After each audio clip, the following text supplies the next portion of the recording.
এই খালি যাবেন? হ্যাঁ যাবো তো। কোথায় যাবেন? বিয়েবাড়ি ক্যাম্পাস। চলেন। কত? যা দিবেন তাই। না না না, আগে ক্লিয়ার করেন কত টাকা নেবেন, পরে আবার ঝামেলা করবেন। আমি ঝামেলার মানুষ না, আর ভাড়া কত ঠিক জানি না, শহরে নতুন চালক। ও আচ্ছা ঠিক আছে, পরে কিন্তু কোনো ঝামেলা করতে পারবেন না। এই ভাই এটা বামে রাখেন তো। ভাই আমি সবাইকে ফোন দিছি, সিএমকে ফোন দিছি, সবার নাম্বার বন্ধ, ব্যস্ত সবাই। এখন আমি কি করবো বল? আমি কি খালি ফেলে নিয়ে যাবো? আচ্ছা কি হয়েছে আমাকে বলতে পারেন? আমি আপনাকে কি বলবো? আপনি আমাকে কি হেল্প করবেন? আপনি রিক্সা চালান, রিক্সা চালক, আমার প্রেজেন্টেশনই সমস্যা করছে আমার। আহা, রিক্সা চালককে এত ছোট করে দেখছেন কেন? আমরাও মানুষ, অন্যরা যা পারে আমরাও তা পারতে পারি। আর কখন কাকে কার কাজে লাগে কেউ বলতে পারে না। আমার আমার অ্যাসাইনমেন্ট আর 2.5 ঘন্টা বাকি আছে।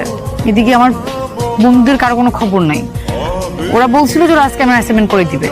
বিয়ে করেন? হ্যাঁ